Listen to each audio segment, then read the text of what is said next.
Congress, BJP व अन्य किसी भी विरोधी पार्टी तथा गठबंधन आदि के साथ मिलकर नहीं, बल्कि अकेले ही अपनी पार्टी के बलबूते पर पूरी तैयारी व दमदारी के साथ ये चुनाव या जो रिजर्व सीटें हैं, तो हमने रिजर्व सीटों पर भी अकेले एक ही कम्युनिटी के लोगों को नहीं, एक ही बिरादरी के लोगों को नहीं, बल्कि शेड्यूल कास्ट में जो विभिन्न जातियां आती हैं तो उनको हमने चुनाव लड़ने का मौका आगरा रिजर्व सीट से, तो फिर हमने यहाँ पर तो जाटव समाज की महिला को छोटे बड़े पदाधिकारी एवं कार्यकर्तागण, आज आप लोग देश में मैं यहाँ आपके उत्तर प्रदेश स्टेट में भी लोकसभा के लिए हो रहे आम चुनाव में अपनी पार्टी के उम्मीदवारों के समर्थन में मुझे सुनने के लिए यहाँ इकट्ठा हुए हैं, तो उसके लिए मैं आप सभी लोगों का हार्दिक दिल से आभार प्रकट करती हूँ। वैसे आप लोगों को ये मालूम है कि हमारी पार्टी कांग्रेस, बीजेपी व अन्य किसी भी विरोधी पार्टी तथा गठबंधन आदि के साथ मिलकर नहीं, बल्कि अकेले ही अपनी पार्टी के बलबूते पर पूरी तैयारी व दमदारी के साथ ये चुनाव लड़ रही है। इसके साथ ही हमने टिकट बंटवारे के मामले में भी यहाँ सर्व समाज के लोगों को उचित भागीदारी दी है, जिनको कामयाब बनाने के लिए अपनी पार्टी के लोग पूरे जी जान से लगे हैं। इस संबंध में यहाँ मैं ये भी कहना चाहूँगी कि हमारी पार्टी ने इस चुनाव में भी सर्व समाज के लोगों को टिकट बंटवारे के मामले में या देने के मामले में हमने उचित भागीदारी दी है। खासकर जो दलित वर्ग के लोग हैं या जो रिजर्व सीटें हैं, तो हमने रिजर्व सीटों पर भी अकेले एक ही कम्युनिटी के लोगों को नहीं, एक ही बिरादरी के लोगों को नहीं, बल्कि शेड्यूल कास्ट में जो विभिन्न जातियां आती हैं तो उनको हमने चुनाव लड़ने का मौका रिजर्व सीटों पर दिया है। आगरा के लोगों को ये मालूम है कि जब इस चुनाव से पहले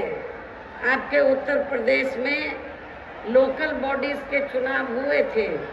और यहाँ मेयर का चुनाव हुआ, तो हमारी पार्टी ने अनुसूचित जाति में से एक वाल्मीकि समाज की महिला को मेयर के लिए चुनाव के मैदान में उतारा था। और आपकी ये आगरा रिजर्व सीट है, तो आगरा रिजर्व सीट से तो फिर हमने यहाँ पर तो जाटव समाज की महिला को चुनाव के मैदान में उतारा है। इसके नज़दीकी ज़्यादा दूर नहीं है, हाथरस लोकसभा की सीट है, तो वहाँ हमने धनगर समाज को जो अनुसूचित जाति में आते उनको भी चुनाव के मैदान में उतारा है। आपके आगरा से लगी हुई फतेहपुर सीकरी की सीट है, तो यहाँ हमने अपर कास्ट समाज में से तो खास तौर से ब्राह्मण समाज के व्यक्ति को हमने चुनाव के मैदान में उतारा है। तो इस प्रकार से हमने टिकट बंटवारे के मामले में सर्व समाज के लोगों को बीएसपी में जुड़ने की उनकी तादाद को ध्यान में रखकर हमने उचित भागीदारी दी है। हालांकि आज यहाँ आपकी इकट्ठा हुई अपार भीड़ व भीड़ के जबरदस्त जोश को भी देखकर अब मुझे ये काफ़ी हद तक भरोसा हो गया है कि पिछली बार की तरह इस बार भी आप लोग अपने प्रदेश से और यहाँ अपने क्षेत्र से तो लोकसभा चुनाव में अपनी पार्टी का बेहतर रिजल्ट जरूर लाएंगे। इसके लिए अब मैं आप लोगों का ध्यान कुछ जरूरी बातों की तरफ दिलाना चाहती हूँ और इस संबंध में विशेषकर मैं कांग्रेस, बीजेपी व इनके अन्य सभी सहयोगी दलों के बारे में ये कहना चाहूँगी कि आज़ादी के बाद शुरू में केंद्र व देश के काफ़ी राज्यों में भी ज़्यादातर सत्ता यहाँ कांग्रेस पार्टी के ही हाथों में केंद्रित रही है, किंतु इनकी अधिकांश मामलों में रही गलत नीतियों एवं गलत कार्य प्रणाली आदि की वजह से ही फिर इस पार्टी को यानी कि कांग्रेस पार्टी को केंद्र व काफ़ी राज्यों की भी सत्ता से बाहर होना पड़ा है तथा यही स्थिति इनकी सहयोगी पार्टियों की भी बनी रही है, जिसके कारण ही फिर पिछले कई वर्षों से भारतीय जनता पार्टी व इनके सहयोगी दल केंद्र एवं काफ़ी राज्यों की भी सत्ता में काबिज हो गए हैं, लेकिन इनकी भी ज़्यादातर रही जातिवादी, पूंजीवादी, संकीर्ण, सांप्रदायिक व द्वेषपूर्ण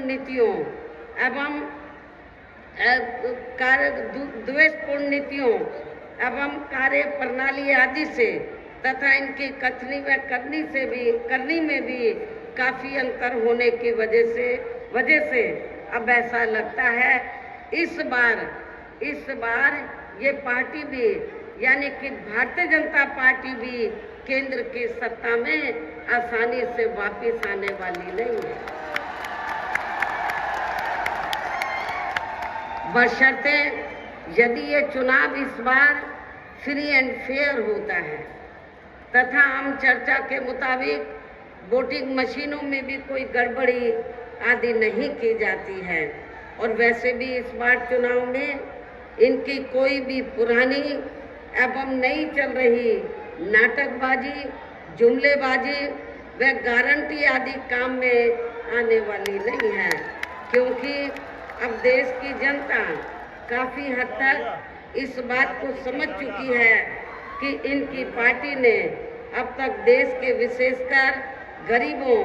कमजोर तबकों, मध्यम वर्गीय एवं अन्य मेहनतकश लोगों को जो इन्हें अच्छे दिन दिखाने के असंख्य प्रलोभन भरे वायदे किए हैं तथा अनेकों हवाई व कागजी गारंटी आदि भी दी है,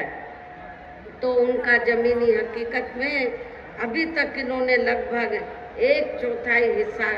कार्य भी नहीं किया है, बल्कि इसके स्थान पर इनका ज़्यादातर समय व ताकत भी जहाँ इनके अपने चहेते रहे बड़े बड़े पूंजीपतियों एवं धन्ना सेठों को ही ज़्यादा से ज़्यादा मालामाल व धनवान आदि बनाने में तथा इन्हें हर स्तर पर छूट देने व बनाने में ही लगी रही है, जिनके अधिकांश आर्थिक सहयोग से ही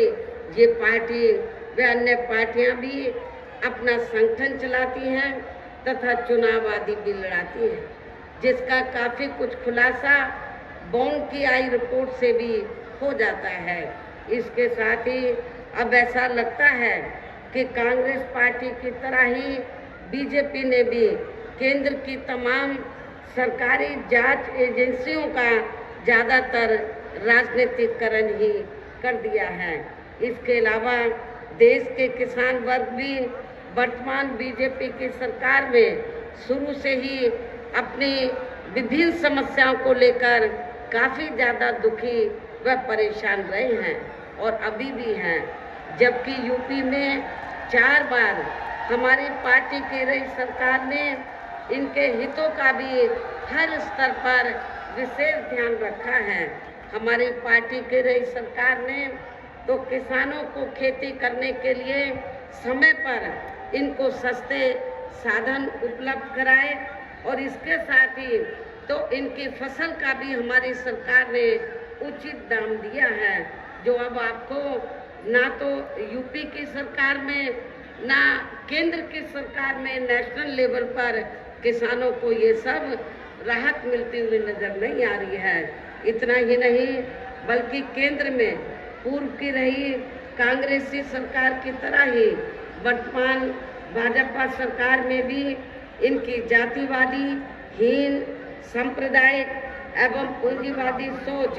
व नीतियों के चलते ही पूरे देश में सर्व समाज में से खासकर गरीबों, दलितों, आदिवासियों, पिछड़े वर्गों, मुस्लिम एवं अन्य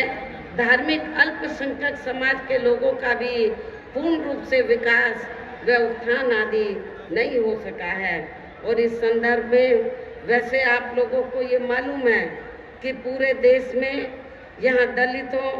आदिवासियों एवं अन्य पिछड़े वर्गों का सरकारी नौकरियों में वर्षों से अधूरा पड़ा आरक्षण का कोटा भी अभी तक पूरा नहीं भरा गया है। विशेषकर SC व ST वर्गों के सरकारी कर्मचारियों का पदोन्नति में आरक्षण भी अब काफी हद तक प्रभावहीन ही बना दिया गया है। और यहाँ मैं आप लोगों को ये भी बताना चाहती हूँ, जब यहाँ समाजवादी पार्टी की सरकार थी तो समाजवादी पार्टी की सरकार ने SC व ST वर्गों के सरकारी कर्मचारियों का पदोन्नति में जो आरक्षण है इसको पूरे तौर से इसको खत्म कर दिया था। ये आप लोगों को इस बात की भी जानकारी होनी चाहिए। और इतना ही नहीं, जब इस मामले को हमारी पार्टी ने संसद में उठाया, SC ST का जो पदोन्नति में आरक्षण है इसको प्रभावशाली बनाने के लिए संशोधन बिल लाने के लिए सरकार पर दबाव बनाया, तो उस समय सेंटर में कांग्रेस पार्टी पावर में थी। तो उस दौरान कांग्रेस और बीजेपी दोनों की मिली भगत से समाजवादी पार्टी को आगे करके इस बिल को पार्लियामेंट के अंदर फाड़ा गया। और इतना ही नहीं बल्कि बीजेपी और कांग्रेस पार्टी दोनों की मिली भगत से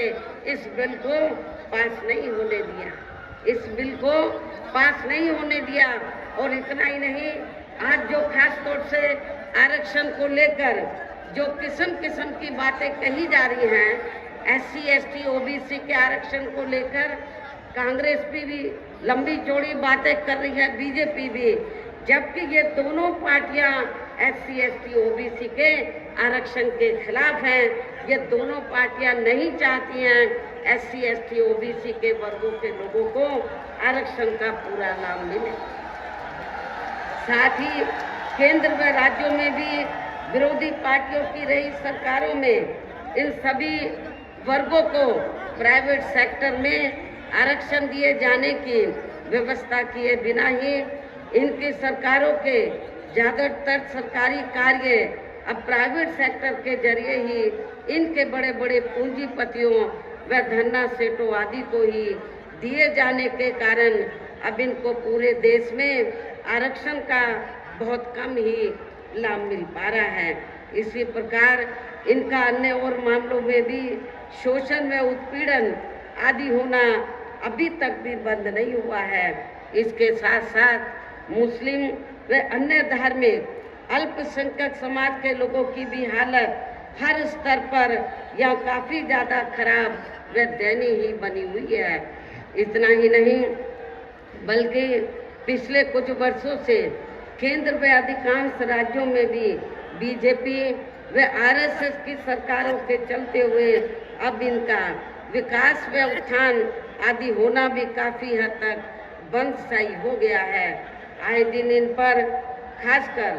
आए दिन मुस्लिम व अन्य धार्मिक अल्पसंख्यक समाज के लोगों पर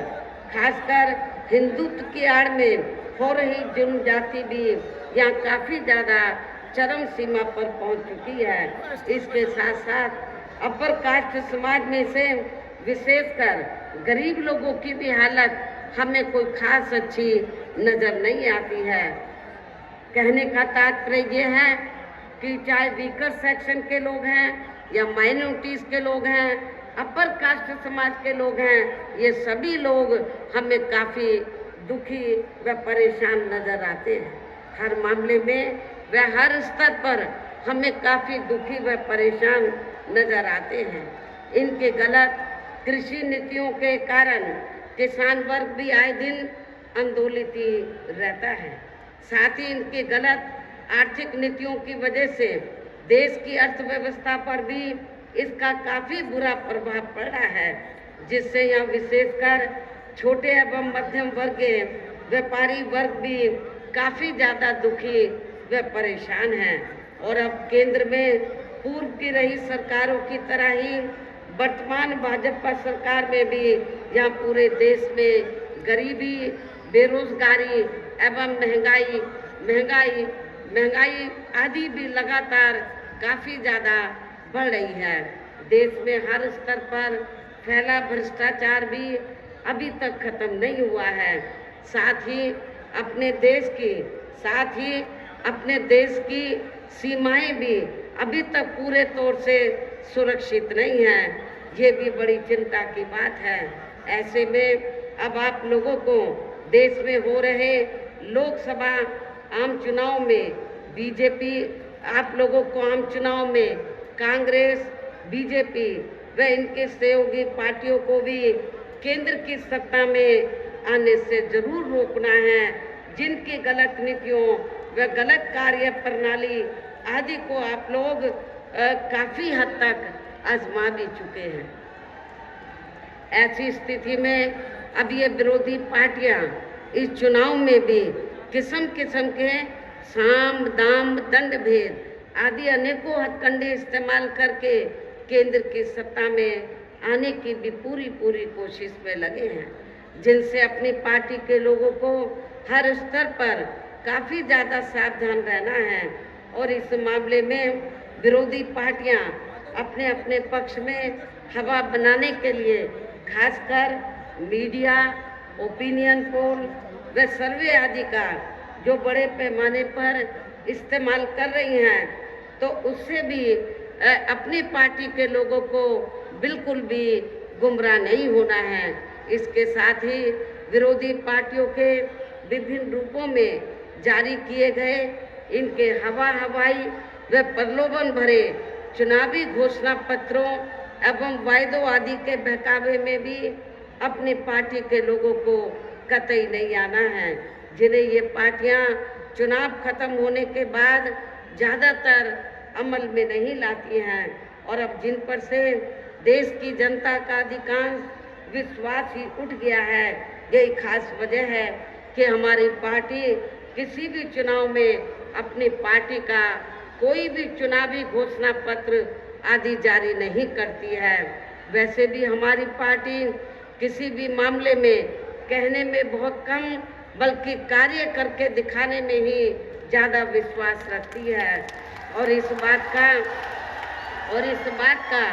सबसे बड़ा सबूत ये है कि उत्तर प्रदेश में 4 बार हमारी पार्टी के नेतृत्व में रही सरकार ने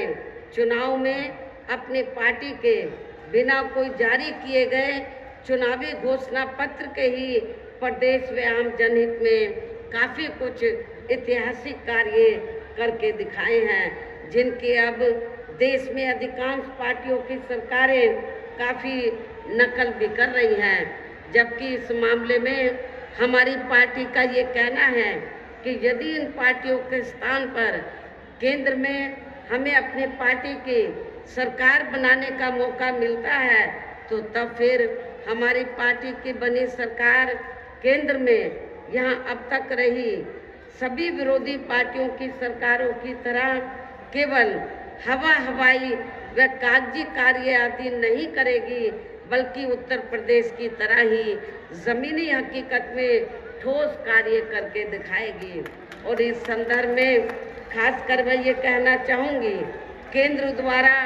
देश में पिछले कुछ समय से अति गरीब परिवारों को अस्थायी तौर पर फ्री में जो थोड़ी सी खाद्य सामग्री दी जा रही है तो उससे इनका स्थायी तौर पर भला होने वाला नहीं है। और आप लोगों को ये मालूम है कि जब यहाँ असेंबली का चुनाव हुआ तो असेंबली के चुनाव में भी और अब लोकसभा चुनाव में भी पूरे देश के अंदर तो जो सर्व समाज में से जो गरीब लोग हैं जिनको इन्होंने फ्री में थोड़ा राशन आदि दिया है, खाद्य सामग्री आदि दी है, तो उसके एवज में तो ये इन्होंने असेंबली के चुनाव में भी लोगों को गुमराह करने के लिए और अब लोकसभा चुनाव में भी तो बीजेपी और आरएसएस के लोग तो अपने कंधे पे थैला टांग कर तो गांव-गांव में घूम रहे हैं और क्या कह रहे हैं कि देखो श्री नरेंद्र मोदी जी ने तो आपको फ्री में राशन दिया है, तो आपके ऊपर मोदी जी का बहुत कर्ज है, तो आप कर्ज के रूप में तो आप ये जो कर्ज है तो इस चुनाव में आपको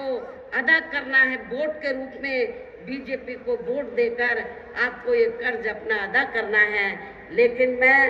अपने ऐसे सभी लोगों को, गरीब लोगों को ये कहना चाहती हूँ कि वर्तमान में केंद्र की जो भाजपा सरकार ने जो गरीब लोगों को थोड़ा जो फ्री में राशन आदि दिया है तो ये कोई बीजेपी ने अपनी जेब से नहीं दिया है, श्री नरेंद्र मोदी जी ने अपनी जेब से नहीं दिया है, बल्कि आप लोग जो यूपी गवर्नमेंट को या केंद्र की सरकार को जो भी टैक्स देते हैं उस टैक्स के पैसे से, टैक्स तो आपका है, टैक्स जनता देती है, तो जो पैसा आप लोग टैक्स के रूप में देते हैं उस पैसे से ये राशन दिया जा रहा है। इसमें बीजेपी का कोई एहसान नहीं है और ना ही श्री नरेंद्र मोदी जी का इनका कोई एहसान नहीं है, कोई कर्ज नहीं है। आप लोगों का ये पैसा है,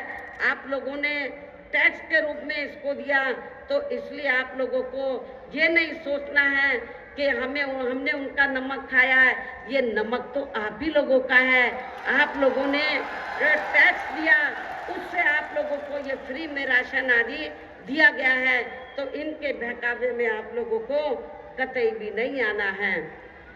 ये भी मैं और वैसे भी ये जो गरीब लोग हैं वैसे भी इनकी ये जटिल समस्या देश में हर हाथ को काम देने से ही केवल दूर हो सकती है, जिसकी तरफ हमारी पार्टी की बनी सरकार विशेष ध्यान देगी। साथ ही देश में पिछले काफ़ी वर्षों से आए दिन बढ़ रही गरीबी, बेरोजगारी व महंगाई आदि से भी जनता बहुत ज़्यादा दुखी व परेशान है, जिसे भी आर्थिक नीतियों में तब्दीली करके जरूर दूर किया जाएगा। धर्म की भी आड़ में पिछले कुछ वर्षों से खासकर मुस्लिम समाज के लोगों का द्वेष की भावना से जो इनका काफ़ी ज़्यादा शोषण व उत्पीड़न आदि किया जा रहा है, तो उसे भी जरूर रोका जाएगा। और ये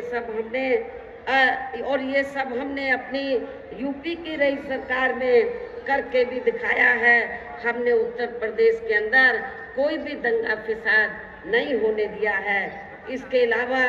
हमने यूपी में सर्व समाज में से गरीब एवं बेरोजगार लोगों को बेरोजगारी भत्ता आदि न देकर उन्हें बड़ी तादाद में रोटी रोजी के साधन भी उपलब्ध कराए हैं, जो अब ये कार्य भी अधिकांश ठंडे ही पड़े हैं, जिनको फिर सरकार बनने पर, केंद्र में सरकार बनने पर प्राथमिकता दी जाएगी। अर्थात देश में इस समय हो रहे लोकसभा चुनाव में विरोधी पार्टियों के जारी किए गए उनके हवाई व प्रलोभन भरे चुनावी घोषणा पत्रों आदि के बहकावे में अब यह खासकर देश के अति गरीबों, मजदूरों, बेरोजगारों एवं अन्य मेहनतकश लोगों को बिल्कुल भी नहीं आना है। और अब इन्हें ऐसी सभी विरोधी पार्टियों की हर हालत में ऐसी सभी विरोधी पार्टियों को हर हालत में केंद्र की सत्ता में आने से जरूर रोकना है, जिनके कथनी व करनी में काफ़ी अंतर रहा है तथा जिन्हें ये लोग वर्षों से आजमा भी चुके हैं। ऐसे में अब मेरा यही कहना है कि आप लोगों को अपने खुद के व अपने प्रदेश व क्षेत्र के तथा देश के भी हित में अपने वोटों को यहाँ कांग्रेस, बीजेपी व अन्य विरोधी पार्टियों को न देकर केवल अपनी एकमात्र हितैषी पार्टी बहुजन समाज पार्टी को ही देना है। जो ये पार्टी उत्तर प्रदेश की तरह ही केंद्र में भी अपनी पार्टी की सरकार बनने पर फिर पूरे देश में यहाँ अपनी पार्टी की सर्वजन हिताय व सर्वजन सुखाय की नीतियों पर आधारित ही सरकार चलाएगी। इसके साथ साथ केंद्र से जुड़ी आपके क्षेत्र की जो भी यहाँ स्थानीय समस्याएं होंगी तो उन्हें भी फिर दूर करने का हर संभव पूरा प्रयास किया जाएगा। साथ ही यहाँ गरीबों, मजदूरों, बेरोजगारों, कर्मचारियों, किसानों, छोटे व्यापारियों एवं अन्य मेहनतकश लोगों के हितों का भी विशेष ध्यान रखा जाएगा। सर्व समाज में से खासकर दलितों, आदिवासियों, गरीबों, दलितों, आदिवासियों, पिछड़े वर्गों, मुस्लिम व अन्य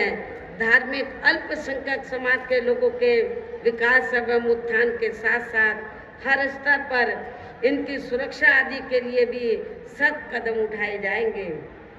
और तभी फिर यहाँ वास्तव में अपने देश के महान संतों, गुरुओं व महापुरुषों में भी विशेषकर महात्मा ज्योतिबा फूले, छत्रपति शाहू जी महाराज, श्री नारायणा गुरु, बाबा साहब डॉक्टर भीमराव अंबेडकर एवं मान्यवर श्री काशीराम जी आदि का अधूरा सपना जरूर साकार हो सकता है, जिनको यूपी में हमारी पार्टी की रही सरकार द्वारा हर स्तर पर पूरा आदर सम्मान दिया गया है। इन्हीं खास बातों के साथ ही अब मेरा देश व आपके स्टेट के भी हित में, आपके क्षेत्र के भी हित में यही कहना है कि हमारी पार्टी ने यहाँ जिनको भी चुनाव के मैदान में उतारा है, जो आपके सामने या मंच पर भी मौजूद हैं, तो उन्हें आपको जरूर कामयाब बनाना है, जिसके लिए यहाँ पार्टी के सभी स्तर के छोटे बड़े पदाधिकारी एवं कार्यकर्तागण आदि पूरे जी जान से लगे हैं। और अब अंत में मेरा यही कहना है कि आप लोगों को वोट पड़ने वाले दिन यहाँ बीएसपी के अपने सभी लोकसभा उम्मीदवारों को, अर्थात आगरा जो सुरक्षित लोकसभा की सीट है, यहाँ से हमने श्रीमती पूजा अमरोही को चुनाव के मैदान में उतारा है। इसी जिले में, आगरा जिले में ही दूसरी सीट है फतेहपुर सीकरी लोकसभा की सीट। यहाँ से हमने श्री राम निवास शर्मा को, जो बहुत ही सामाजिक हैं और जी जान से अपनी सीट को जीतने में लगे हैं, इनको चुनाव के मैदान में उतारा है। हाथरस सुरक्षित लोकसभा की सीट से हमने श्री हेम बाबू को चुनाव के मैदान में उतारा है। हमारी महिला भी जो आगरे से चुनाव लड़ रही है, आपके जाटव समाज से ताल्लुक रखती है, ये भी जी जान से लगी हुई है, तो इनको भी जिताकर आप लोग इनका हौसला जरूर बढ़ाएं। और अपने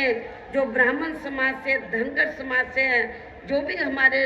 उम्मीदवार यहाँ चुनाव के मैदान में हैं, इनको आप लोग जरूर कामयाब बनाएं। और इनको कामयाब बनाने के लिए आप लोगों को ये मालूम है कि हमारी पार्टी का चुनाव चिन्ह क्या है, हाथी। आप लोगों को बहुजन समाज पार्टी का जो चुनाव चिन्ह हाथी है, हाथी चुनाव चिन्ह के सामने वाले बटन को दबाकर आप लोगों को अपनी पार्टी के इन तीनों प्रत्याशियों को रिकॉर्ड तोड़ वोटों के अंतर से जरूर विजयी बनाना है। इनको पार्लियामेंट में जिताकर जरूर भेजना है। इस खास अपील के साथ ही अब मैं अपनी बात यही समाप्त करती हूँ। जय भीम, जय भारत।